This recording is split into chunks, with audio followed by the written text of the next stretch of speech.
Hello, আসসালামু আলাইকুম, welcome. আজকে আমাদের সেকেন্ড ক্লাস, মানে দ্বিতীয় ক্লাস আমাদের YouTube online course on after ইফেক্টে। এই ক্লাসে আমরা শিখব হচ্ছে layer, composition, precomps, animation, effects, 2D 3D animation সম্পর্কে হালকা পাতলা একটু ধারণা নিব জিনিসটা কি।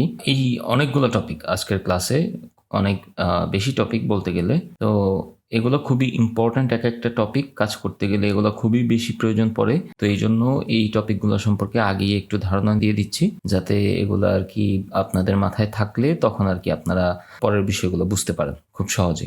এই জন্য পরের ক্লাসগুলো। তো চলেন শুরু করা যাক।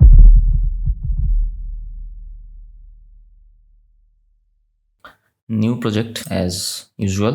নিউ প্রজেক্ট নেওয়ার পর আমরা একটা কম্পোজিশন নিয়ে নিই। কম্পোজিশন যা আছে তাই ওকে। কম্পোজিশন সম্পর্কে আগের ক্লাসে বলে দেওয়া হয়েছে যে কম্পোজিশন কী এবং কিভাবে কাজ করে, মানে কিভাবে সেটিংগুলো করতে হয়, এটা আগের ক্লাসে দেখিয়ে দিয়েছি।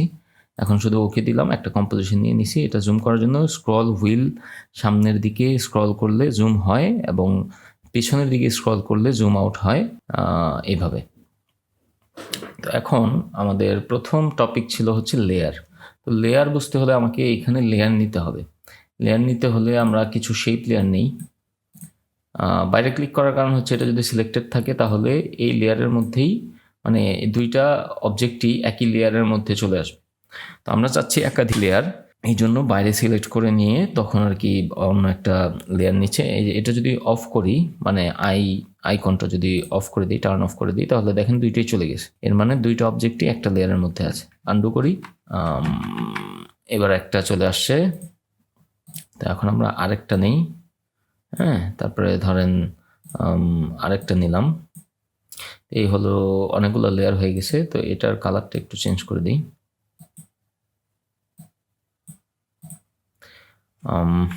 ভি, আমরা এর আগের ক্লাসে শর্টকাটগুলো দেখেছিলাম যে ভি চাপলে কিবোর্ড থেকে সিলেকশন টুল চলে আসে।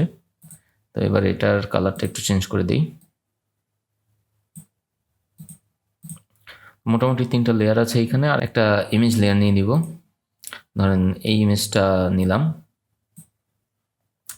এটাকে এখানে দিয়ে দিলাম। এখন এগুলাকে একটু ক্লোজ করে দিই। এখন যদি আমরা একটু খেয়াল করি, এখানে দেখা যাবে যে এটার কালারটা একটু গ্রেইশ, আর এই 3টা লেয়ারের কালার হচ্ছে একটু ব্লুইশ, মানে কালারগুলো কিন্তু একটু ভিন্ন। হ্যাঁ, ইমেজের লেয়ারের কালারটা ভিন্ন আর এগুলোর কালার ভিন্ন, এইখানে কালারগুলো দেখা যাচ্ছে। তো এই কালারগুলো থাকার কারণ হচ্ছে যে কালার আমরা চাইলে এখান থেকে চেঞ্জ করতে পারি এবং কালার অনুযায়ী গ্রুপ তৈরি করতে পারি। যে এই কালারের মধ্যে আমি শেপগুলো রাখলাম, এই কালারের মধ্যে ইমেজগুলো রাখলাম, অথবা ইমেজের মধ্যেও আপনি আলাদা গ্রুপ করতে পারেন। ধরেন আমাদের ব্যাকগ্রাউন্ড অনেকগুলো ইমেজ থাকতে পারে, তখন আমরা ব্যাকগ্রাউন্ডের জন্য একটা কালার নিলাম। তো কালারগুলো এই যে এই কালার আইকনে ক্লিক করলেই কালারগুলো এখানে চলে আসে। তো এখান থেকে যে কোনো কালার আর কি সিলেক্ট করে নেওয়া যায়। আমরা যদি এটাকে অরেঞ্জ করে দিই তাহলে দেখেন অরেঞ্জ হয়ে গেছে। হ্যাঁ, তো এরকমভাবে আমরা চাইলে মানে গ্রুপ তৈরি করতে পারি, মানে লেয়ারের গ্রুপ তৈরি করতে পারি। আমরা ইমেজের ধরেন কিছু ব্যাকগ্রাউন্ডের, যেটা বলছিলাম যে ধরেন অনেকগুলা ব্যাকগ্রাউন্ড লেয়ার আছে, ওগুলাকে একটা কালার দিয়ে দিলাম। ধরেন অনেকগুলা ফার্স্ট যে কোনো ইম্পর্ট্যান্ট অবজেক্ট যেগুলো হয়তো মুভ করবে অথবা ফ্রন্টে আসবে, যেগুলো ফ্রন্টে থাকবে আর কি, ধরেন কোনো প্রোডাক্টের ইমেজ, ওগুলোকে ধরেন অন্য আরেকটা কালার দিয়ে দিলাম। কারণ একই প্রজেক্টে কাজ করার সময় দেখা যায় যে আমরা অনেক সময় শতাধিক লেয়ার নিয়ে কাজ করি। তো শতাধিক লেয়ার নিয়ে কাজ করতে গেলে তখন আর কি দেখা যায় যে আমাদেরকে কি যেন লেয়ার খুঁজতে হয়, লেয়ার খুঁজতে অনেক কষ্ট হয়।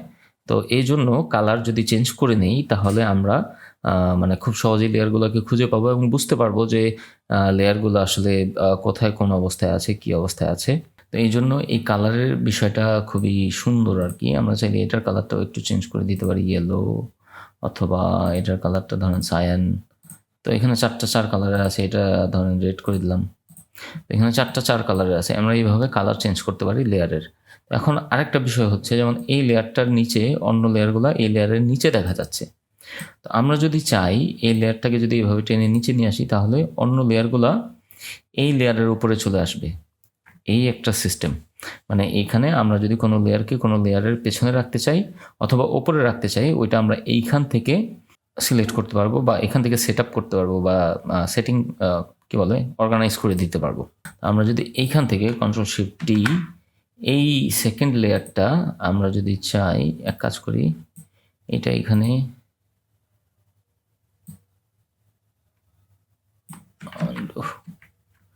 আচ্ছা এটাকে এইখানে রাখি, Ctrl+Shift+D।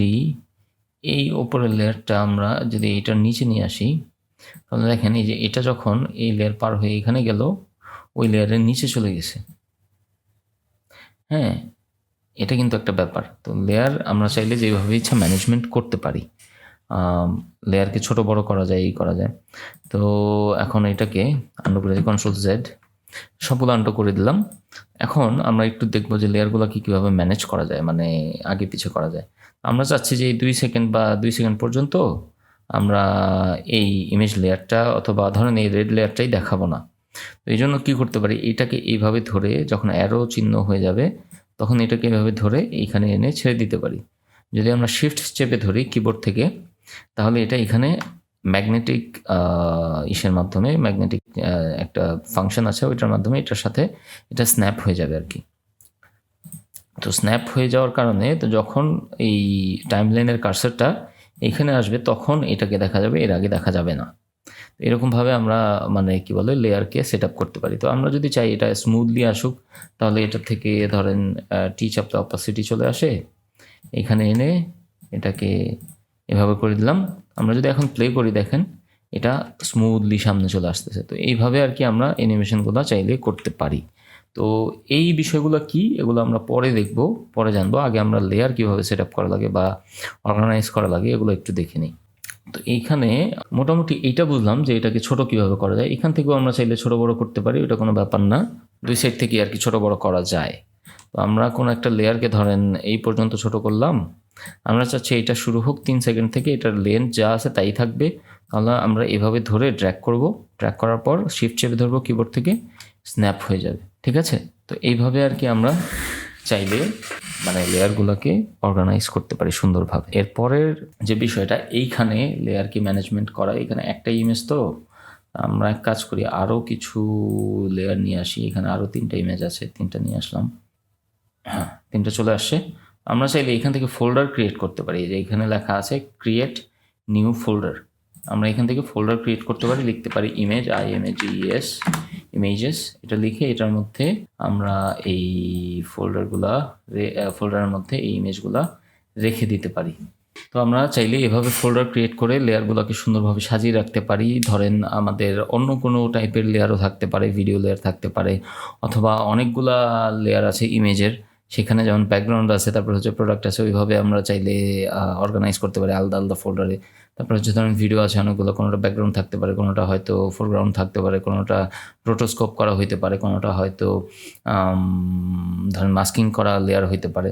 তো এইভাবে আমরা চাইলে অনেক অনেক লেয়ারকে আলাদা আলাদাভাবে রাখতে পারি। যদি আমরা কার্টুন অ্যানিমেশনের কাজগুলো করি, তখন দেখা যাবে যে আমরা হাত পা যে কোনো একটা ক্যারেক্টারকে একটা ফোল্ডারের মধ্যে রাখলাম, তাহলে তারপরে ধরেন অনেকগুলো ক্যারেক্টার যেগুলো থাকবে একই সিনের মধ্যে, তো সবগুলো ক্যারেক্টারকে আরেকটা ফোল্ডারের মধ্যে ঢোকালাম, মানে যতগুলো ফোল্ডার আছে ক্যারেক্টারের ফোল্ডার, একটা ক্যারেক্টারকে একটা ফোল্ডারে, ক্যারেক্টারের যে ফোল্ডারগুলো তৈরি হইলো ওই ফোল্ডারগুলোকে আবার আরেকটা ফোল্ডারে রাখলাম। তারপরে ধরেন আবার হইতে পারে যে ব্যাকগ্রাউন্ড ইমেজ ট্রি হইতে পারে, ব্যাকগ্রাউন্ডের একটা ফোল্ডার হইতে পারে, ট্রিয়ের ফোল্ডার হইতে পারে, তারপরে আরও বিভিন্ন ধরনের ফোল্ডার হতে পারে। তো এইভাবেও আমরা চাইলে অর্গানাইজ করতে পারি। তো অর্গানাইজ করাটা খুবই মানে জরুরি একটা বিষয় মানে কাজ করার সময়।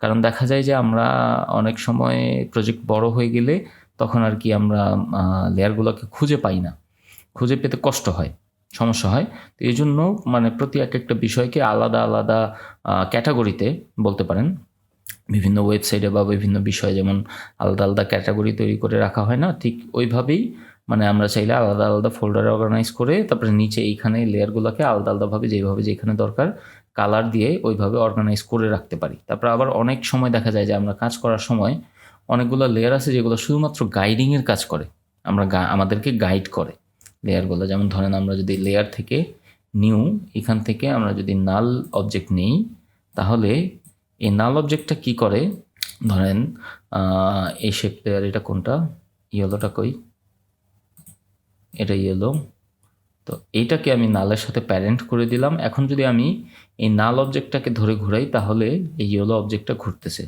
এটাকে আমি চাইলে সরাই দিতে পারি, কোনো ব্যাপার না, কিন্তু নাল অবজেক্ট ঘুরলে ইয়েলো অবজেক্টটা ঘুরবে। তো এরকম কিছু অবজেক্ট থাকে, যেমন আমার এই অবজেক্টটা এখন দরকার নেই, কারণ আমি এই নাল অবজেক্টটা দিয়েই আমার এই ইয়েলো অবজেক্টটা আমি কন্ট্রোল করব। হ্যাঁ, তো আমরা এখন এটাকে ইয়েলো করে দিই। এটা কি? এটা রেড, ঠিক আছে। এটা হচ্ছে সায়ান, এটাকে সায়ান করে দিই। এবার ঠিক আছে। তো আমরা এই নাল অবজেক্টটা দিয়ে ইয়েলোকে কন্ট্রোল করব, তাহলে আমাদের এই ইয়েলো অবজেক্টটা কোনো প্রয়োজন নাই। তো আমরা কি করব, এখান থেকে আমরা চাইলে এই সাই বাটনটা অফ করে দিতে পারি। তো এটা কি, মানে এটা হচ্ছে টগল সুইচ। এখান থেকে সুইচ টগল করা যায়, যে এখানে যেমন অনেকগুলো অপশন আছে, তো এটা টগল করলে আরও অন্য কিছু অপশন এখানে চলে আসে। তো মানে প্রয়োজনীয় অপশন এগুলা, তো এগুলো আর কি চলে আসে। তো আমরা চাইলে এখান থেকে এটাকে টগল অফ করে দিতে পারি। এটাকে যদি সাই করে দিই এখান থেকে সাই বাটন থেকে, তাহলে দেখা যাবে যে এটা মানে লেয়ারটা অফ হয়ে গেছে, মানে সাই হয়ে গেছে। এটা আর কি এখন দেখা যাচ্ছে না। Toggle switch on, toggle switch off. আবার যদি সাইটাকে তুলে দিই তাহলে এই সাই করা লেয়ারটা সামনে চলে আসবে। তো কাজ করার সময় অনেক লেয়ার থাকে যেগুলো হয়তো আমাদের মানে ধরার প্রয়োজন পড়ে না, যেগুলো ধরে আমরা কাজ করব, অ্যানিমেশন করব, কি ফ্রেম করব, তো দরকার পড়ে না অ্যানিমেশনের কাজগুলো করার জন্য, যেগুলো আমরা এই টাইম লাইনে করি। তো অনেকগুলো লেয়ার হয়ে গেলে তখন অ্যানিমেশনের কাজগুলো করতে সমস্যা হয়। আবার দেখা যায় যে আমরা একটা দুটো লেয়ার নিয়ে কাজ করতেছি, বা 4টা 5টা 10টা লেয়ার নিয়ে কাজ করতেছি। আমাদের টাইম লাইন আছে শতাধিক লেয়ার, যেটাকে এইভাবে সম্পূর্ণ নিয়ে আসলেও স্ক্রল করে করে নিচে যেতে হয়। তো এমন সময় আমরা কি করতে পারি, ওই লেয়ারগুলোকে সাই করে দিয়ে আমরা মানে প্রয়োজনীয় লেয়ারগুলোকে উপরে রেখে কাজ করতে পারি চাইলেই। তো এইভাবে আর কি আমরা চাইলে কাজ করতে পারি খুব ইজিলি। তো তার পরবর্তী তো সাই বিষয়টা আর কি বুঝলাম এখানে।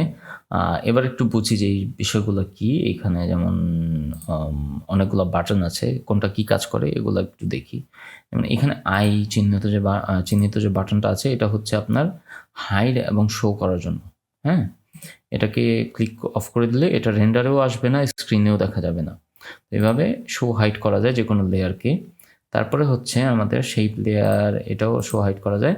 এখানে আরেকটা আছে হচ্ছে সোলো বাটন, এটার মাধ্যমে মানে যে কোনো লেয়ারকে সোলো করা যায়। ধরেন আমরা যে কোনো একটা লেয়ারকে সোলো করতে চাই, শুধুমাত্র ওই লেয়ারটা দেখা যাবে যেটাকে সোলো করা, আর বাকি লেয়ারগুলো হাইড হয়ে যাবে। এটা হচ্ছে সোলো বাটনের কাজ। আমরা চাইলে একাধিক লেয়ারকে সোলো করতে পারি, এটা কোনো ব্যাপার না। চাইলে সবগুলো লেয়ারকেও সোলো করে দিতে পারি।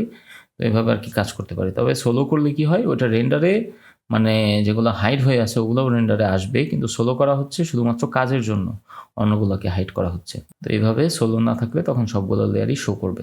তার পরবর্তী হচ্ছে লক বাটন। লক বাটনটা মানে ইয়েলো লেয়ারে দিলাম, এটাকে ডিলিট করে দিই। ডিলিট করে দিয়েছি। লক বাটনটা হচ্ছে আপনি লক যখন থাকবে তখন আপনি ওই লেয়ারের ওপর কোনো কাজ করতে পারবেন না, মানে কোনো চেঞ্জ করতে পারবেন না।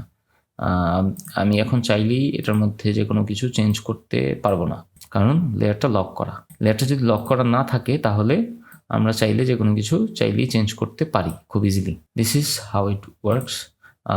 লক বাটন আমরা বুঝলাম। তো এখানে আছে ব্লেন্ডিং মোড। আমরা আপনাদের মধ্যে যদি মানে কেউ ফটোশপ সম্পর্কে জেনে থাকেন, ওইখানে দেখবেন যে ব্লেন্ডিং মোড আছে। ওই একই ব্লেন্ডিং মোড এইখানে একই জিনিস।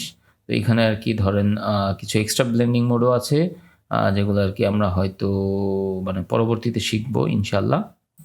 এটাকে যদি মাল্টিপ্লাই করে দিই তাহলে দেখেন নিচেরটার সাথে এই কালারটা মানে মাল্টিপ্লাই হয়ে গেছে, সাদার উপরে ইয়েলো। যদি কোনো কিছু একেবারে সাদা থাকে ওইটার উপরে যে কোনো ডার্ক কালার বা ভিন্ন কালার শো করবে, আর যদি একেবারে ডার্ক থাকে মানে ব্ল্যাক থাকে ওইটার উপরে কোনো কিছু মাল্টিপ্লাই করলে সেটা একেবারে ব্ল্যাক হবে। কারণ মাল্টিপ্লাই মানে হচ্ছে 0 to 1 এর একটা গুণনীয়ক। যদি 0 দিয়ে গুণ করা হয় তাহলে 0 হয়ে যাবে, আর যদি 1 দিয়ে গুণ করা হয় তাহলে সেটা 1 হয়ে যাবে। 1 মানে হোয়াইট, 0 মানে ব্ল্যাক। এই হচ্ছে মাল্টিপ্লাইয়ের ব্যাপার। তো এরকমভাবে আরও অনেক আছে। অ্যাড মানে হচ্ছে যেটা আছে সেটার সাথে আরও মানে ওই কালারটাকে অ্যাড করা, যেটা অলরেডি সাদা সেটার সাথে যদি আরও একটা লাইট কালার অ্যাড করি তাহলে সেটা ওই জায়গাটা সাদা হয়ে যাবে। যেমন পেছনে এই মোবাইলের যে দাগগুলো ছিল, এই মোবাইলের রেখাগুলো যেগুলো আছে সেগুলো আর কি, এই মোবাইলের রেখাগুলো যেমন ডার্ক, এটার সাথে আমি অ্যাড করে দিছি। এই জন্য মানে দেখেন ইয়েলো কালারটা ওইটার মধ্যে দেখা যাচ্ছে, যে ডার্কের জায়গায় ইয়েলো কালারটা চলে আসছে ইয়েলো কালার দেখা যাচ্ছে, আপনারা দেখতে পাচ্ছেন কিনা সেটা আমি জানি না, তবে এখানে ইয়েলো কালারটা দেখা যাচ্ছে যেটা অ্যাড হয়ে গেছে, কিন্তু সাদার সাথে এটা আর অ্যাড হবে না, কিন্তু এর কারণে হচ্ছে এটা অলরেডি সাদা, এটার সাথে অ্যাড করে কোনো লাভ নেই। এটাকে মানে লাইট অ্যাড করে সাদার মধ্যে যদি আরও লাইট অ্যাড করেন সেটা সাদাই থাকবে, কালার চেঞ্জ করবে না। তো এই হচ্ছে অ্যাড এবং মাল্টিপ্লাইয়ের ব্যাপার। তো এরকম আরও অনেক ব্লেন্ডিং মোড আছে, তো এগুলো আমরা যদি আপনারা একটা একটা করে মানে দেখবেন, আমরা হয়তো পরবর্তী ক্লাসে অন্য কোনোভাবে হয়তো দেখাতে পারি। আরেকটা ইম্পর্টেন্ট ব্লেন্ডিং মোড আছে, যেমন ধরেন ওভারলে, এটা হচ্ছে ডার্ককে ডার্ক করে এবং লাইটকে লাইট করে, ওভারলের ব্যাপারটা। যদি কোথাও ডার্ক থাকে তাহলে সেটাকে ডার্ক করবে, আর যদি কোথাও লাইট থাকে সেটাকে লাইটার করে দেবে। এই হচ্ছে ওভারলের ব্যাপার এখানকার মানে বিষয়গুলো। তো প্রতিটা বক্সে আলাদা আলাদা, যেমন এটা হচ্ছে ডার্ক করার রুম বলতে পারেন বা বক্স বলতে পারেন, room, darken multiply, colour burn, classic colour burn. তো এই সবগুলো হচ্ছে ডার্ক এন্ড করার জন্য, add, lighten screen, colour dodge, এগুলো সব হচ্ছে লাইট এন্ড করার জন্য। ওভারলেটা হচ্ছে মানে ডার্ককে ডার্ক করবে আর লাইটকে আরও লাইট করবে। Soft light, hard light, linear light, তো এরকম আর কি অনেকগুলো আছে সেম ক্যাটাগরির, তবে একটু ভিন্নভাবে কাজ করে আর কি প্রত্যেকটা। আর ডিফারেন্সও মানে হচ্ছে যে কালারের ডিফারেন্স। আমরা যদি ডিফারেন্স দিই তাহলে ইয়েলোর সাথে হোয়াইটের ডিফারেন্সটা হচ্ছে ব্লু, ইয়েলো আর হোয়াইট। তো হোয়াইট থেকে যদি আমরা ইয়েলো মাইনাস করি তাহলে ব্লু পাওয়া যায়। এটা কিভাবে বুঝলাম? আমরা RGB কালার নিয়ে কাজ করি স্ক্রিনে, ধরেন RGB হিসেবে যদি ধরি, তাহলে রেড, গ্রিন, ব্লু এই তিনটাকে একসাথে করলে হয় সাদা, হোয়াইট। তো আর রেড এবং গ্রিন এই দুটাকে অ্যাড করলে একসাথে তাহলে হয় ইয়েলো। তাহলে আমরা যদি এখন সাদা থেকে রেড, গ্রিন, ব্লু থেকে যদি রেড আর গ্রিনকে বাদ দিই তাহলে ব্লু পাওয়া যায়। এই হচ্ছে মানে ইয়েলোটাকে ডিফারেন্স, হোয়াইটের সাথে ডিফারেন্স করলে ব্লু চলে আসলো। এই হচ্ছে ব্যাপার। বলতে পারেন যে সাবট্র্যাক্ট করা টাইপের, বা না subtract is a little bit different. এটা মাইনাস করবে, এই কালার থেকে যে কালারটা উপরে আছে সেটাকে মাইনাস করবে, বিয়োগ করবে। তো এখন যেমন এটা অলরেডি ডার্ক, এটা থেকে ইয়েলো আরও মানে বিয়োগ করছে, তো এখন দেখা গেছে এটা আরও বেশি ডার্ক হয়ে গেছে, ব্লুর মাঝখানে আরও বেশি ডার্ক। কিন্তু আমরা যদি এটাকে ধরেন ডিফারেন্সে রাখতাম তাহলে এটার ডিফারেন্স মানে এই কালোটার ডিফারেন্স ইয়েলোর সাথে কিছুটা ইয়েলো এর মতোই আসছে, কারণ কালো হচ্ছে সম্পূর্ণ জিরো। তো জিরো থেকে যদি ইয়েলো ডিফারেন্স বের করতে যাই তাহলে মানে ইয়েলোটাই আসবে, আর হোয়াইট থেকে যেটার মধ্যে তিনটাই আছে এটা থেকে দুইটা বাদ দিলে একটা পাওয়া যাবে। এই হচ্ছে ব্যাপার। আমরা ব্লেন্ডিং মোড বুঝলাম মোটামুটি। এগুলো হচ্ছে ট্র্যাকম্যাট সম্পর্কে অন্য একটা ক্লাসে দেখানো হবে, ওইটার জন্য আলাদা ক্লাস আছে। এগুলো হচ্ছে পিক ওয়েব বলা হয় এগুলাকে, মানে রশ্মির মতো। এই পিক ওয়েব দিয়ে হচ্ছে প্যারেন্ট করা হয় লেয়ারগুলোকে। এটার সম্পর্কে আমরা পরবর্তী ক্লাসে দেখব, কারণ এটা হচ্ছে একটু অ্যাডভান্স ব্যাপার। তারপরেও আমরা অলরেডি দেখে ফেলছি যে এটা মানে ওই যে নাল লেয়ার দিয়ে ইয়েলো লেয়ারটাকে যে আমরা মুভ করলাম ওই বিষয়টা আর কি। তো এটা একটু অ্যাডভান্স, তো এটা আমরা পরবর্তী কোনো একটা ক্লাসে দেখব। আর এইখানে আছে toggle switch slash transfer control menu. এইখানে যদি সুইচ করি তাহলে এখানে অনেকগুলো লেয়ার চলে আসে, যেমন সাই লেয়ার, এটা সম্পর্কে আমরা অলরেডি জানলাম যে সাই কি। এরকম আরও কিছু মানে বাটন আছে, এগুলো সম্পর্কে আমরা পরবর্তী ক্লাসে, এগুলো একটু অ্যাডভান্স লেভেলের। যেমন এটা হচ্ছে 3Dর জন্য, তারপর হচ্ছে ধরেন এটা হচ্ছে আপনার কি বলে, এটা হচ্ছে অ্যাডজাস্টমেন্ট করার জন্য, অ্যাডজাস্টমেন্ট লেয়ার, যে কোনো লেয়ারকে অ্যাডজাস্টমেন্ট লেয়ার তৈরি করার জন্য এটা দিয়ে করা হয়। তো এই লেয়ারের মধ্যে যত এফেক্ট থাকবে ওইটা মানে নিচের লেয়ারগুলোর উপর পড়বে আর কি, এরকম অ্যাডজাস্টমেন্ট লেয়ার। তারপরে এটা হচ্ছে আপনার মোশন ব্লারের জন্য। তারপরে এটা হচ্ছে আপনার কনস্ট্যান্ট ভেক্টর লেয়ারকে কন্টিনিউয়াসলি রাস্টারাইজ করবে। আর সাইড লেয়ার তো অলরেডি দেখলাম। এখন আমরা একটু দেখবো কম্পোজিশন না প্রিকম্প সম্পর্কে জানবো, পরবর্তী টপিক।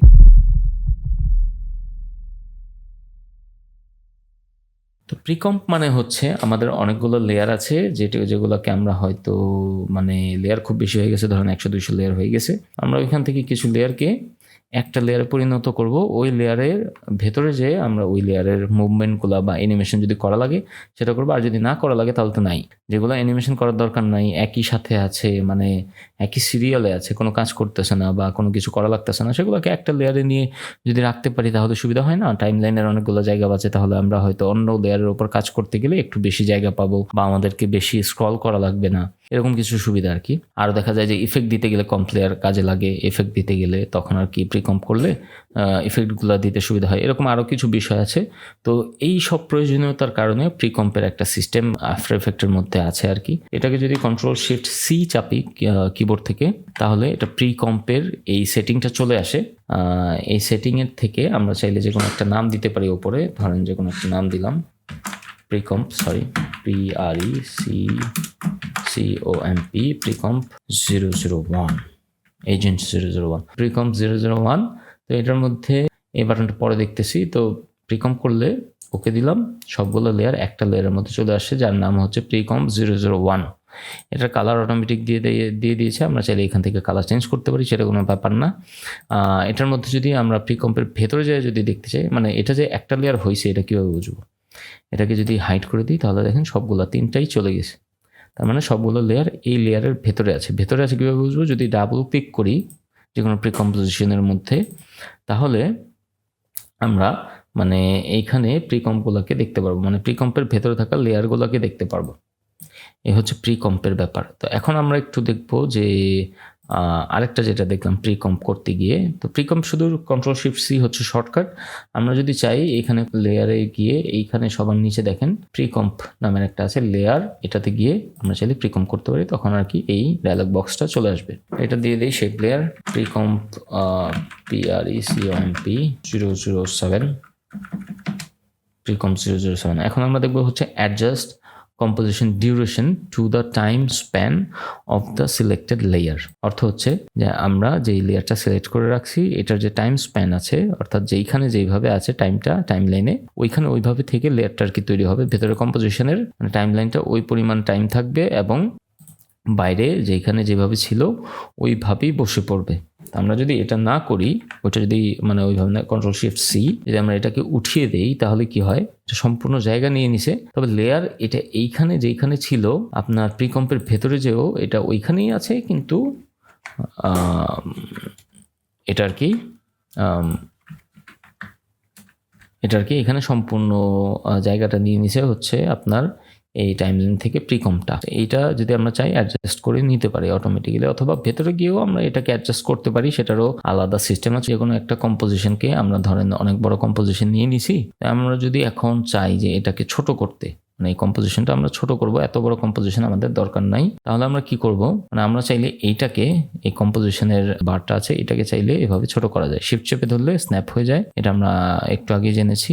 এটাকে টেনে এনে এইভাবে, এবার এই ওয়ার্ক এরিয়ার ওপর, এটা হচ্ছে ওয়ার্ক এরিয়া, মানে যেটা বারটা আছে এটাকে বলা হয় ওয়ার্ক এরিয়া। তো ওয়ার্ক এরিয়াটাকে আমরা চাইলে এভাবে স্ন্যাপ করে দিয়ে রাইট বাটন ক্লিক করে trim comp to work area করে দিলে তখন কম্পোজিশনের সাইজটা হয়ে যাবে এই ওয়ার্ক এরিয়ার সমান, এবং এই সাইডে এটা ছোট হয়ে যাবে। কম্পোজিশনটা লেয়ারটা ছোট হয়ে গেছে, এটার পজিশনটা কিন্তু সামনে চলে আসছে, ওটা কিন্তু জায়গা মতো বসে নাই, যেভাবে ছিল ওইভাবে কিন্তু বসে নাই। তো এই জন্য আর কি আমরা অ্যাডজাস্টমেন্ট যে বিষয়টা থাকে, আনডু Ctrl+Z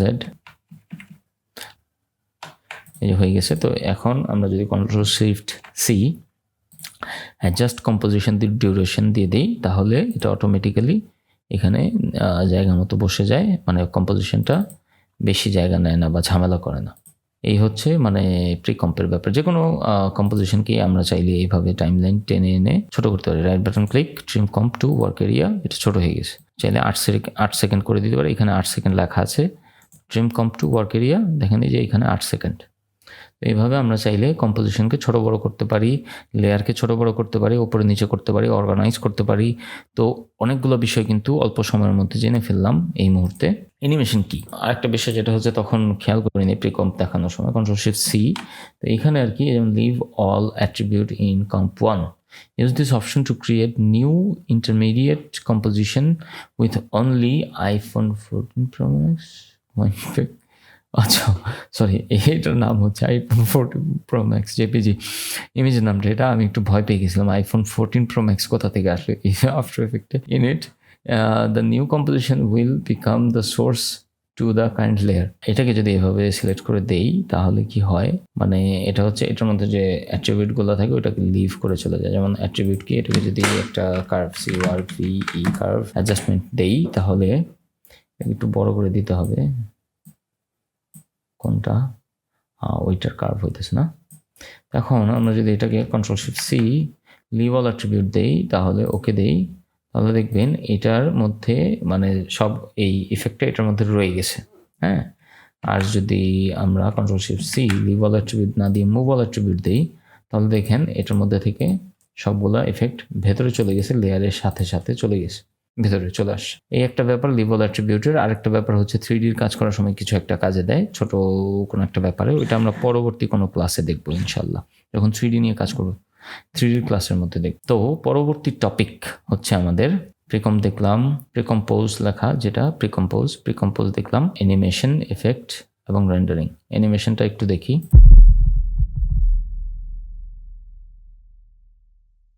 অ্যানিমেশনের জন্য ইমেজটা ডিলিট করে দিই, দরকার নাই। এটা কি শেপ, দরকার নাই, ইয়েলোটা থাক, এটা ডিলিট। এবার এটাকে ধরেন এইখানে রাখলাম আর কি। এবার আমরা অ্যানিমেশন দেখব। অ্যানিমেশন দেখার জন্য আমাদেরকে কি করতে হবে, এই অ্যারো বাটনে ক্লিক করতে হবে। এখন ট্রান্সফর্মে যেতে হবে। ট্রান্সফর্মের মধ্যে কি কি থাকে, অ্যাঙ্কর পয়েন্ট কি, এটা আমরা এর আগের ক্লাসে দেখেছি। এই মাঝখানের পয়েন্টটাকে বলা হয় অ্যাঙ্কর পয়েন্ট। এই অবজেক্টের মধ্যে এই কর্নার থেকে এই পর্যন্ত অ্যাঙ্কর পয়েন্টের অ্যাড্রেস কি সেটা এখানে দেওয়া আছে, অর্থাৎ 247 পিক্সেল।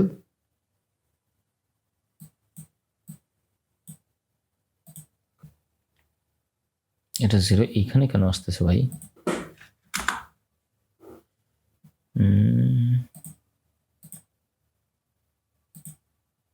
রেক্টাঙ্গেল ঠিক আছে, position rectangle, anchor point 0 position 0 0।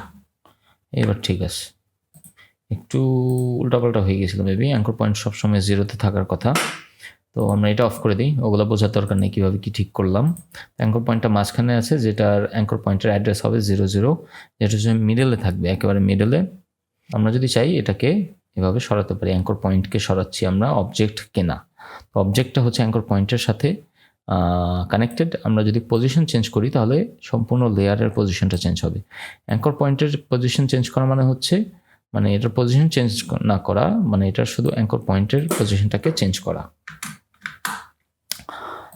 তো এখন পজিশন, এটার মাধ্যমে আমরা অ্যানিমেশন করি। এখানে যা আছে সবগুলোকে অ্যানিমেট করা যায়, মানে যে কোনো কিছু, যেমন স্থান পরিবর্তন, এইখান থেকে যদি আমরা পজিশন দেই, তারপরে 2 সেকেন্ডে এসে যদি আমরা এটাকে যদি এইখানে নিয়ে আসি, আর যদি ছেড়ে দিই, তাহলে দেখেন অটোমেটিক্যালি এখানে আরেকটা কি ফ্রেম পড়ে গেছে। তো এগুলোকে বলা হয় কি ফ্রেম, যেগুলোর মধ্যে মানে ইনফরমেশন থাকে যে অবজেক্টটা কোথায় ছিল বা ওইটার ভ্যালু কি, পজিশন ভ্যালু, এটা পজিশনের কি ফ্রেম। যদি আমরা স্কেলের অ্যানিমেশন করতাম তাহলে এটা স্কেলের কি ফ্রেম পড়তো এইখানে। ধরেন এই বাটনে যদি ক্লিক করি তাহলে এখানে আরেকটা কি ফ্রেম পড়বে, এখানে দেখেন আরেকটা কি ফ্রেম পড়ে গেছে, এটা স্কেলের কি ফ্রেম। তো এইভাবে আর কি ফ্রেমিং করা হয়। এই কি ফ্রেমগুলোই হচ্ছে মানে ভ্যালুকে হোল্ড করে, মানে ধারণ করে আর কি। মানে বলতে পারে যে এই কি ফ্রেমে এটার ভ্যালুটা এরকম ছিল এবং এই কি ফ্রেমে এর ভ্যালুটা এরকম হবে। আর এই অ্যানিমেশনটা 2 সেকেন্ডের মধ্যে যেহেতু দেওয়া, 2 সেকেন্ডের মধ্যে এই ভ্যালুটা ধীরে ধীরে চেঞ্জ হবে। এই হচ্ছে কি ফ্রেমের ব্যাপারটা আর কি, মূল ব্যাপারটা। তো এখন কি ফ্রেম কীভাবে করা লাগে, প্রশ্নটা হচ্ছে কি ফ্রেমিং কীভাবে করে। এই যে এখানে ওয়াচের মতো বা স্টপ ওয়াচের মতো একটা বাটন আছে, এটাতে ক্লিক করলে মানে কি ফ্রেমটা স্টার্ট হয়। আমরা চাইলে যে কোনো অবস্থায় এটাকে স্টার্ট করতে পারি বা কি ফ্রেম ফেলতে পারি।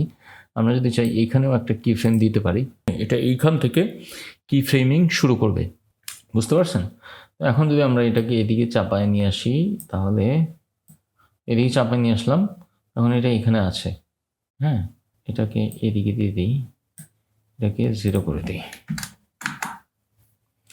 এখন মানে বিষয়টা কি হইলো দেখেন, আমরা প্রথমে পজিশন চেঞ্জ করলাম, পজিশনের অ্যানিমেশন হইলো, তারপর আমরা এই অ্যাঙ্কর পয়েন্টের অ্যানিমেশন করলাম, অ্যাঙ্কর পয়েন্ট মুভ হয়েছে, এখানে দেখা যাইতেছে যে আমাদের অবজেক্টটা মুভ হইতেছে। আমাদের মূল উদ্দেশ্য হচ্ছে অবজেক্টকে মুভ করে যেটা দেখা যায় সেটাকে মুভ করে দেখানো। সেটার জন্য আমরা অ্যাঙ্কর পয়েন্টকে চেঞ্জ করি না পজিশন চেঞ্জ করি সেটা কোনো ব্যাপার না। আমাদের মূল উদ্দেশ্য হচ্ছে অ্যানিমেশন তৈরি করা, সুন্দর একটা অ্যানিমেশন তৈরি করা।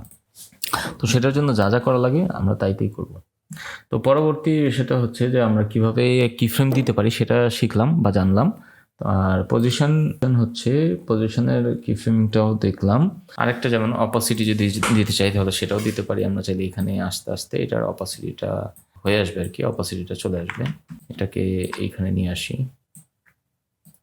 এখানে আস্তে আস্তে এটার অপাসিটিটা চলে আসবে। আমরা চাইলে এইভাবে এটার অপাসিটিটাকে নিয়ে আসতে পারি।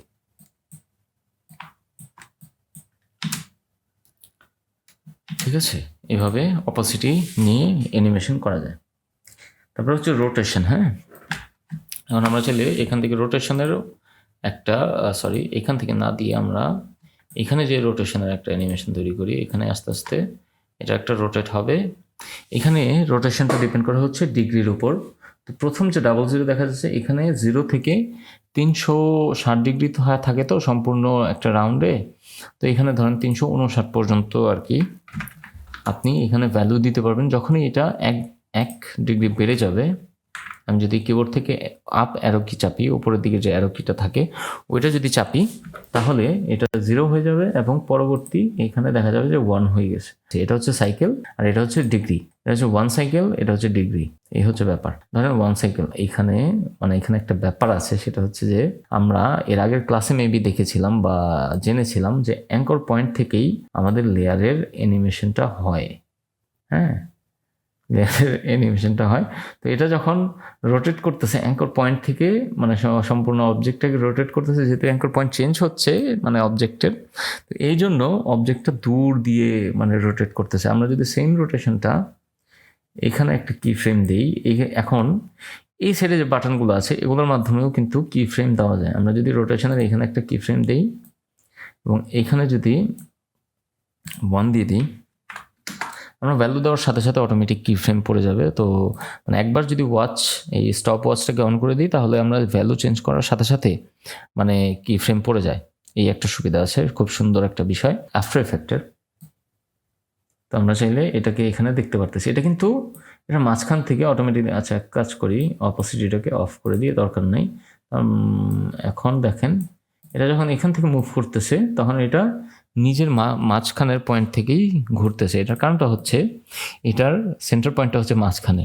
হ্যাঁ, এটা মাঝখানের অনুযায়ী ঘুরতেছে এবং পরবর্তীতে যখন এইখানে যাচ্ছে তো এটা সেন্টার পয়েন্ট এখানেই রয়ে গেছে, রোটেট করতেছে। তো এই জন্য সে বাইরে গিয়ে রোটেট হয়ে তারপরে আসতেছে। পজিশন চেঞ্জ হয়েছে এই জন্য এখানে আসছে রোটেট হয়ে। আর যেহেতু রোটেট হইতেছে এই পয়েন্ট থেকে এটা ঘুরতেছে, এই অ্যাঙ্কর পয়েন্টটা ঘুরতেছে নিজের পজিশনে। অ্যাঙ্কর পয়েন্টের উপর ডিপেন্ড করেই আর কি লেয়ারটা ঘুরে। এই হচ্ছে ব্যাপার। এই হচ্ছে মেইনলি অ্যানিমেশনের ব্যাপার, কি ফ্রেম করে করে অ্যানিমেশন করা। তো এখানে আরেকটা বিষয় আছে, সেটা হচ্ছে যে এই যে অ্যানিমেশনগুলো এগুলোকে স্মুথ করা লাগবে। হ্যাঁ, এগুলোকে যদি ডিলিট করে দেই আর এটাকে যদি এখানে মাঝখানে নিয়ে আসি, এটাকে যদি আরেকটু কাছাকাছি এনে দিই, তাহলে দেখেন এটা খুবই লাগতেছে, কি বলে, position second to position n, এটাকে একটু ছোট করে নিয়ে আসলাম যাতে প্লেটা খুব বেশি দূর পর্যন্ত না যায়। এটা একেবারে সাটল, স্টার্ট হচ্ছে যেই স্পিডে শেষও হচ্ছে ঠিক একই স্পিডে থেমে যাচ্ছে। আমরা চাই এটা একটু স্মুথ হোক। তো এটার জন্য কি করা লাগবে, F9 যদি চাপি কিবোর্ড থেকে তাহলে দেখা যায় যে এটা স্মুথ হয়ে গেছে। ধীরে স্টার্ট হলো, একটু ফাস্ট গেল মাঝখান থেকে, তারপর এটা শেষে যেয়ে আবার স্মুথলি ল্যান্ড করলো, এরকম আর কি। তো এইগুলোকেও কি বলে কন্ট্রোল করা যায়, নিয়ন্ত্রণ করা যায়, তো স্মুথ করা যায়। এটার জন্য আমাদের কোনো ক্লাস আছে নাকি?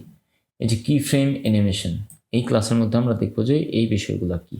হ্যাঁ, তো এই ক্লাসের মধ্যে আমরা কি ফ্রেম অ্যানিমেশন দেখবো না, এই ক্লাসে দেখবো হচ্ছে অ্যানিমেশন দেখছি, যা দেখার দেখে ফেলছি। এফেক্টস এবার দেখবো হচ্ছে এফেক্টস।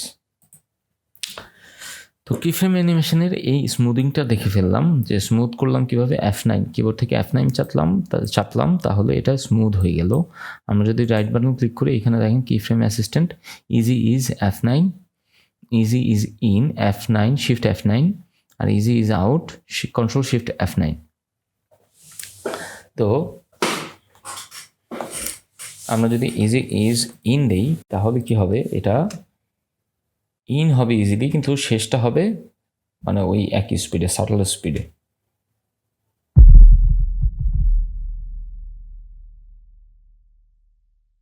এখন দেখবো হচ্ছে এফেক্ট। এখন আমরা দেখবো হচ্ছে এফেক্ট লেয়ার। হ্যাঁ, এফেক্টগুলো দেখবো আর কি, এফেক্ট কী দেওয়া যায়। তো এটার মধ্যে এফেক্ট কীভাবে দিতে হয়, এটাই যে ডান পাশে যে ট্যাবগুলো আছে, এখানে একটা ট্যাব আছে যেটার নাম হচ্ছে ইফেক্টস অ্যান্ড প্রিসেট। এটা ওপেন করলে এখানে অনেক ইফেক্ট আছে। এই সবগুলো ইফেক্ট আর কি আপনারা চাইলে শিখতে পারেন একটা একটা করে। এখানে অনেক ধরনের ইফেক্ট আছে, যেমন অডিওর ওপরে যদি কোনো ইফেক্ট দিতে চান অডিও লেয়ারের ওপর, তাহলে এই অডিও সেকশনে পেয়ে যাবেন। ব্লার এবং শার্পেনের জন্য এই সেকশনে পেয়ে যাবেন। ব্লার শার্পেনের ওপর যত এফেক্ট আছে, বরিস এফেক্টস একটা কোম্পানি, বরিস এফেক্টস মোকা নিয়ে যদি কোনো কাজ করতে চান, এই কোম্পানির এইখানে কিছু এফেক্ট আছে। একটাই এফেক্ট মোকা এটা দিয়ে হচ্ছে মাস্কিং করা হয়, ট্র্যাক করা হয় মাস্ককে ট্র্যাকিং করার জন্য, মানে কোনো একটা কিছুকে কেটে নিয়ে আসার জন্য। সেটা মানে ভিডিও থেকে কাটতে হলে আমরা যে কোনো ফটোশপে যদি কোনো কিছুকে মাস্ক করে কেটে নিয়ে আসতে চাই, পাত দিয়ে পেন টুল দিয়ে যখন একটা একটা করে বিন্দু দিয়ে পাত করি, হ্যাঁ, তো ওইভাবে পাত করে কেটে নিয়ে আসি। এটা একবার পাত করলেই হয়ে যায়, কিন্তু ভিডিওতে তো প্রতি একটা ফ্রেমে আপনাকে কাটতে হবে। তো এটার জন্য ইউজ করা হয় বরিস এফেক্টস মোকা। আরও আছে, আরও কিছু মানে পদ্ধতি আছে। তো ওই বরিস এফেক্টস মোকা কী করে, একবার সিলেক্ট করে দিলে বরিস এফেক্টস মোকা পরবর্তী লেয়ারগুলোকে মানে অটোমেটিক্যালি সেটা মানে ট্র্যাক করে ওইটার একটা রেজাল্ট আপনাকে দিয়ে দেয়। সেই অনুযায়ী আপনি মাস্কিং করতে পারেন। এই হচ্ছে বরিস এফেক্টস মোকার মানে কাজ। তারপরে হচ্ছে ধরেন সিনেমা 4Dর কিছু এফেক্ট আছে। এটা হচ্ছে সিনেমা 4D ইনস্টল করা থাকলে চ্যানেল নিয়ে কাজ করার জন্য। চ্যানেল হচ্ছে আপনি যদি ফটোশপে কাজ করে থাকেন, ওইখানে দেখবেন যে চ্যানেল আছে। চ্যানেলগুলোতে থাকে হচ্ছে RGB যে কালারের যে চ্যানেলগুলো থাকে, ওই চ্যানেলগুলো। তারপর হচ্ছে আলাদা কালার কম্বিনেশনে আলাদা রকম চ্যানেল থাকে। তো ওই চ্যানেলের বিষয়গুলো নিয়ে আর কি যদি কাজ করতে চান, মানে ইফেক্টগুলো কীভাবে কাজ করে, যখন ইফেক্ট নিয়ে কাজ করবেন আপনি অটোমেটিক্যালি বুঝতে পারবেন যে চ্যানেল কি, এটা বোঝার দরকার নেই। যদি ইনভার্ট দেই, দেখেন এটা ইনভার্ট হয়ে গেছে, হ্যাঁ, সাদাটা কালো হয়ে গেছে, কালোটা সাদা হয়ে গেছে। এই হচ্ছে মানে ব্যাপার। এভাবে টেনে এনে ছেড়ে দিয়ে দেওয়া যায়। হ্যাঁ, তারপরে যে এটাকে যদি এভাবে লেয়ারের উপর ছেড়ে দিই তাহলেও কাজ করবে। আবার এই লেয়ারটা সিলেক্টেড অবস্থায় আছে, এটা হচ্ছে এই লেয়ারের ইফেক্টস অ্যান্ড কন্ট্রোল। এখান থেকে নিয়ে যদি এখানে ছেড়ে দিই তাও কাজ করবে। তো আমরা 3 জায়গায় আর কি ইফেক্টটা দিতে পারবো। এই লেয়ারের উপর এনে ছেড়ে দিতে পারবো, এখানেও ছেড়ে দিতে পারবো, অথবা চাইলে লেয়ারটা সিলেক্টেড অবস্থায় থাকলে ওই ইফেক্ট কন্ট্রোলের উপর এনে ছেড়ে দিতে পারবো। তারপর হচ্ছে রিমুভ, এগুলোর দরকার নাই। আমরা এক কাজ করি, একটা বিষয় আপনাদেরকে বলে দিতে চাই যে এইখানে একটা সার্চ বার আছে। এখানে যদি আপনি কোনো একটা ইফেক্টের নাম লেখেন, যেমন আমি যদি লিখি CURV, তো এখানে দেখেন এই যে কার্ভ ইফেক্ট চলে আসছে। আমরা চাইলে এখানে কার্ভ করতে পারি। হোয়াইটটাকে হোয়াইট করলাম, ডার্কটাকে ডার্ক করলাম, যেমন আরও একটু ওদিক যাবে। সার্চ করলে এখানে চলে আসে। তো এরকম আর কি অনেক লেয়ার আপনি এখান থেকে ইফেক্ট আর কি আপনি চাইলে এখান থেকে খুঁজতে পারবেন, আপনার যদি এফেক্টগুলো সম্পর্কে ধারণা থাকে। যেমন আমরা যদি চাই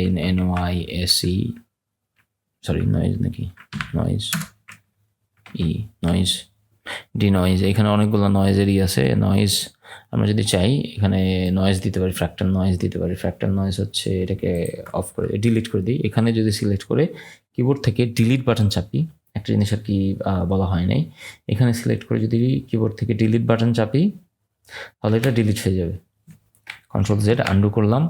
এখানে যে অ্যারো বাটনটা আছে এটাতে ক্লিক করলে ওই ইফেক্টের যত ফাংশনালিটি আছে, যেমন এটার মধ্যে ফাংশনালিটি আছে অনেকগুলো, এগুলো হাইড হয়ে যাবে, হ্যাঁ, ভেতরে চলে যাবে।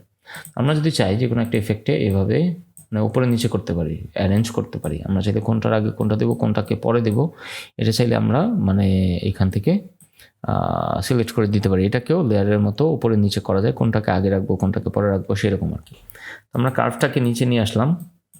এখন এটাকেও একটা হাইড, মানে এখানে যেমন আই চিহ্নিত বাটন আছে, এটাকেও শো হাইড করা যায়। আমরা যদি এই এফেক্টস বাটনে ক্লিক করি তাহলে ইফেক্টটা চলে যাবে, ইফেক্টটা রেন্ডারেও আসবে না, কোথাও আসবে না।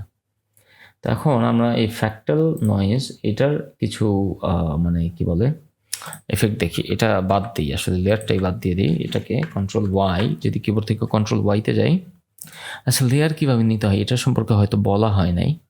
আমরা যদি এই লেয়ার বাটনে ক্লিক করি, নিউতে গেলে এখানে অনেকগুলো লেয়ার আছে।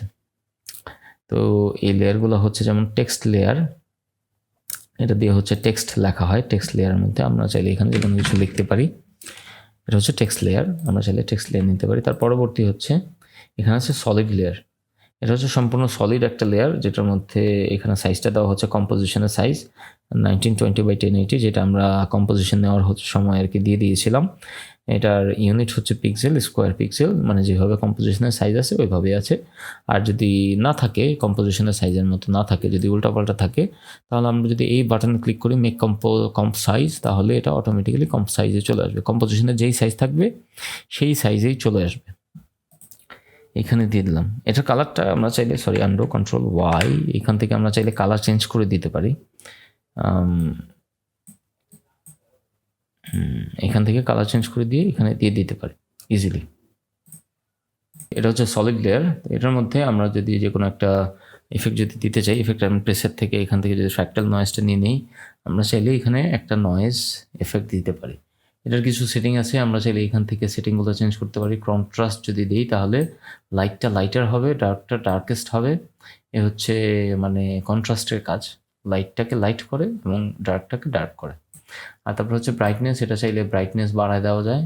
হ্যাঁ, তারপর হচ্ছে overflow, allow is dear result, আচ্ছা এগুলো দরকার নাই।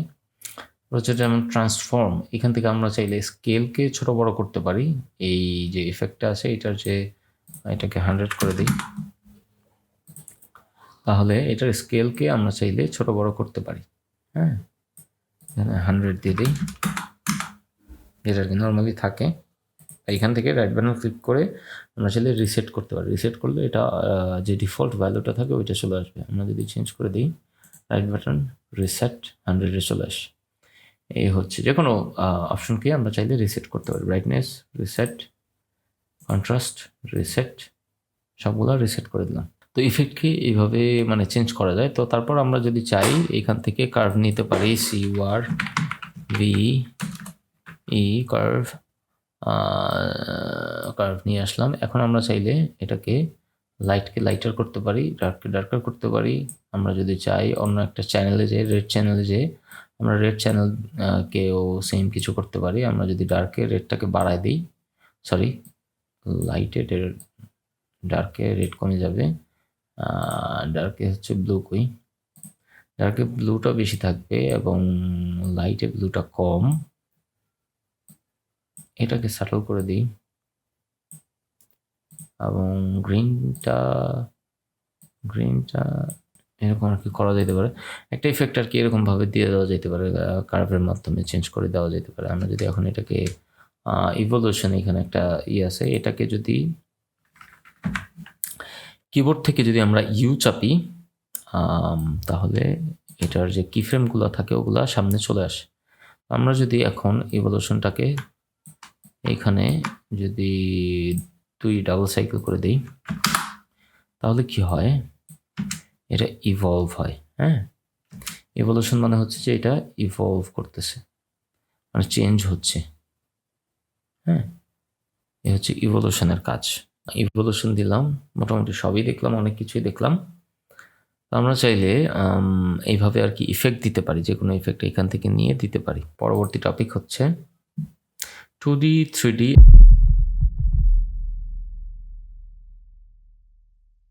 2D কি?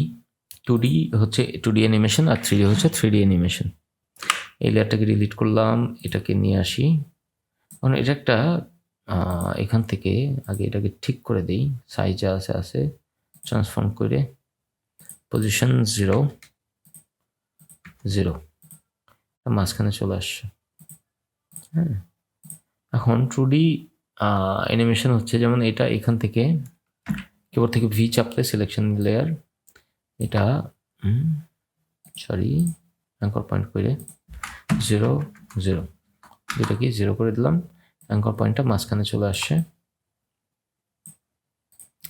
তো এখন আমরা যদি চাই এটাকে এখান থেকে পজিশন দিলাম, আমরা এখানে দিয়ে দিলাম, আর পরবর্তীতে এটা আসবে ডান পাশে। হ্যাঁ, তো এইভাবে আর কি করলাম। এটা হচ্ছে একটা 2D অ্যানিমেশন, যেটা মানে একদিক থেকে আরেক দিকে অথবা চাইলে ওপরের দিকেও নিতে পারি। এই সময়ে যদি এটাকে এভাবে ওপরে নিয়ে যাই তাহলে এটা ওপরে যাবে, এভাবে ওপরে যেয়ে আমরা চাইলে এই 2D অ্যানিমেশনটা এইভাবে ঘোরায় ফিরে করতে পারি। হ্যাঁ, কিন্তু আরেকটা আছে অ্যানিমেশন, সেটা হচ্ছে 3D অ্যানিমেশন। সেটার জন্য কি করতে হবে, আমাকে এই 3D বক্সটাতে ক্লিক করতে হবে। 3D বক্সটাতে ক্লিক করলে এটার যে 3 ডাইমেনশনাল যে পজিশনগুলো আছে ওগুলো চলে আসে। হ্যাঁ, মানে যে এখানে কিছু এক্সট্রা অপশন চলে আসছে, মানে X rotation, Y rotation, Z rotation, এগুলো চলে আসতেছে। এটা কিন্তু ছিল না। তারপরে এই যে পজিশনের বেলায় আগে 2টা ছিল, এখন কিন্তু 3টা হয়ে গেছে। এটা পেছনেও যাইতে পারে, সামনেও আসতে পারে। হ্যাঁ, এই হচ্ছে মানে 3 ডাইমেনশনাল অ্যানিমেশন। আমরা যদি এটাকে রোটেশন, যদি জেড রোটেশনে যাই, তাহলে এটা হচ্ছে জেড রোটেশন। হ্যাঁ, যেটা নর্মাল রোটেশন, নর্মালি যেটা রোটেট করি। আর ওয়াই রোটেশন হচ্ছে এইভাবে রোটেট করা।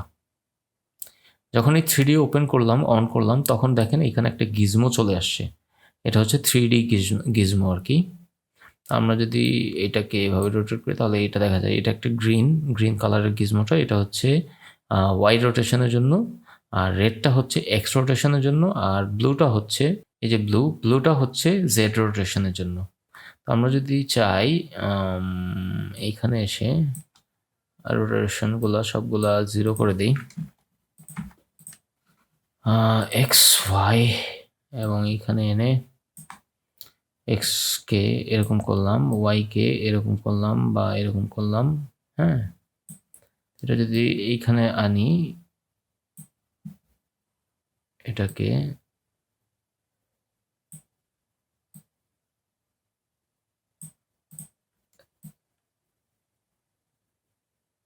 এখানে, এটা 3 ডাইমেনশনাল একটা মানে রোটেশন হয়েছে, এটা এই দিক থেকে ঘুরে ওই দিকে চলে গেছে। 3 ডাইমেনশনাল 3D। এই হচ্ছে 3D এবং 2D অ্যানিমেশনের ব্যাপার।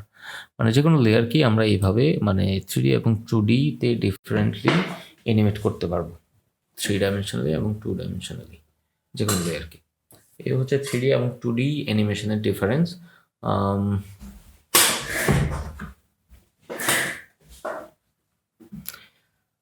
তো তার পরবর্তী বিষয় যেটা, সেটা হচ্ছে রেন্ডারিং। তো 3D এবং 2D যে অ্যানিমেশনটা আমরা দেখলাম, হ্যাঁ, এটা হচ্ছে মানে 3D এবং 2D অ্যানিমেশন যেটা দেখলাম এইখানে, এর চেয়ে বেশি যদি এখন দেখাতে যাই তাহলে হয়তো এই ক্লাসটা বড় হয়ে যাবে। তবে এইটুকুই 3D অ্যানিমেশন এবং 2D অ্যানিমেশন। আরেকটা প্লাগইন আছে যেটা হচ্ছে ভিডিও কোপাইলটের প্লাগইন। এটার মাধ্যমে 3D অবজেক্ট এই সফটওয়্যারের মধ্যে নিয়ে এসে 3D অবজেক্টের অ্যানিমেশন করা যায়। তো ওইটা দিয়েও চাইলে অ্যানিমেশন করা যেতে পারে। ওইটা আরও বেশি কি বলে অ্যাডভান্স, আরও সুন্দর লাগে, অন্যরকম আর কি। এটার মধ্যে 3D অবজেক্ট আপনি নিতে পারবেন না এই 3D অ্যানিমেশনের মধ্যে। এটার মধ্যে শুধুমাত্র 2D লেয়ারকে 3 ডাইমেনশনালি রোটেট এবং পজিশন এবং স্কেল, এই 3টা কাজ আর কি আপনি করতে পারবেন। রোটেট, পজিশন, স্কেল 3 ডাইমেনশনালি, শুধু এই 3টা কাজ আপনি করতে পারবেন 3D অ্যানিমেশনের মধ্যে। আর যদি ভিডিও কোপাইলট দিয়ে করেন, ওটার মধ্যে আর কি 3D অবজেক্ট নিয়ে আসা যায়, ধরেন গাড়ি টাড়ি, হুন্ডা টন্ডা, আবিজাবি অনেক কিছু নিয়ে আসা যায়। প্রি কম্পোজিশন খুবই ইম্পর্ট্যান্ট একটা বিষয়। এটা কি সেটা জানলাম, অ্যানিমেশন কি, ফ্রেম অ্যানিমেশন সেটাও দেখলাম। তবে কি ফ্রেম অ্যানিমেশনের জন্য আলাদা একটা মানে বড় ক্লাস থাকবে। আর হচ্ছে লেয়ার কি জিনিস এগুলোও শিখলাম। 3D এবং 2D অ্যানিমেশন কি সেটাও জানলাম। মানে মোটামুটি একটা ওভারভিউ দিচ্ছি আপনাদেরকে, এবং পাশাপাশি যে বিষয়গুলো আর কি আপনি এখানে ইউজ করা দেখতেছেন সেগুলোও কিন্তু শিখতে পারতেছেন। পরবর্তী ক্লাসগুলোতে আপনার এই বিষয়গুলো লাগবে যখন আর কি আমরা আরেকটু ভেতরে যাব। তো এগুলো হচ্ছে মানে আমার এই কি বলে আফটার ইফেক্ট সম্পর্কে মানে একটা বেসিক ধারণা, যেগুলো আর কি আপনার মধ্যে যদি থাকে তাহলে আপনি আফটার ইফেক্ট নিয়ে কাজ করতে পারবেন। মানে যে কোনো ভিডিও অ্যানিমেশন করতে পারবেন ইজিলি, যে কোনো ভিডিও আপনি আউটপুট করতে পারবেন, যে কোনো একটা আউটপুট নিয়ে আসতে পারবেন, অ্যানিমেশন তৈরি করতে পারবেন। তো এই কাজগুলো করার জন্য যে বেসিক লেভেলের ধারণাটা থাকলে খুবই জরুরি, যেগুলো আপনার লাগবেই, ওই বিষয়গুলো আর কি এখানে শিখিয়ে দেওয়া হচ্ছে। তারপরেও এখানে অনেকগুলো অ্যাডভান্স বিষয়ও দেখানো হবে ইনশাল্লাহ। আমরা এই ক্লাসে, এই কোর্সটার মধ্যে অনেকগুলো বিষয় দেখানো হবে, অনেকগুলো। এই লেয়ারের যে মানে ম্যানেজমেন্ট যেটা দেখালাম, এটা খুবই সুন্দর করে দেখাই দিছি। এই জিনিসটা আপনারা যদি বুঝে থাকেন, যখন আপনারা কাজ করবেন পরবর্তীতে, তখন আর কি বুঝতে পারবেন। প্রি কম্পোজ, তারপর হচ্ছে অ্যানিমেশন, ইফেক্টস, তো 2D 3D লেয়ার, এই বিষয়গুলো আর কি আপনারা চাইলে এখান থেকে মানে এই ক্লাসের মধ্যে আর কি শিখলেন। পরবর্তী ক্লাসে আমরা দেখবো হচ্ছে ইম্পোর্ট লেয়ার, লেয়ার ম্যানেজমেন্ট, এটা অলরেডি দেখে ফেলছি, লেয়ার ম্যানেজমেন্ট আমাদের দরকার নাই, শেপ লেয়ার, আর হচ্ছে কি ফ্রেম অ্যানিমেশন। আমার এক কাজ করি, কিফ্রেম অ্যানিমেশনের জন্য একটা সম্পূর্ণ ক্লাস থাক, আর শেপ লেয়ারটাকে আলাদা করে দিলাম। কারণ হচ্ছে কিফ্রেম অ্যানিমেশনটা খুবই বড় এবং খুবই ইম্পর্ট্যান্ট একটা বিষয়, তো এটার জন্য একটু বড় ক্লাসই লাগবে, ছোট ক্লাসে হবে না। Import file shape layer keyframe animation. তো পরবর্তী ক্লাসে আমরা দেখব হচ্ছে ইম্পোর্ট ফাইল এবং শেপ লেয়ার। আপনাদের সামনেই আপনাদের রুটিনকে এডিট করে দিলাম। আপনারা পরবর্তী ক্লাসে ফাইল কিভাবে ইম্পোর্ট করা লাগে সেটা দেখতে পারবেন, আর হচ্ছে শেপ লেয়ার নিয়ে কিভাবে কাজ করা লাগে। মানে শেপের তো আমরা অল্প কিছু অ্যানিমেশন দেখলাম, শেপের আরও কিছু ব্যাপার আছে যেগুলো আমরা পরবর্তী ক্লাসে দেখতে পারবো ইনশাআল্লাহ। আপনাদের বন্ধু বান্ধবের কাছেও একটু শেয়ার করে দিন ক্লাসগুলো, যাতে তারাও তাদের মধ্যে কেউ যদি শিখতে চায় তাহলে যাতে শিখতে পারে। আমাদের কোর্সের মাধ্যমে মোটামুটি অনেক কিছু শিখতে পারবে এই কোর্সে। আশা করি সবার ভালো লাগবে আমার ক্লাসগুলো করে। আল্লাহ হাফেজ। পরবর্তী ক্লাসে জয়েন করবেন।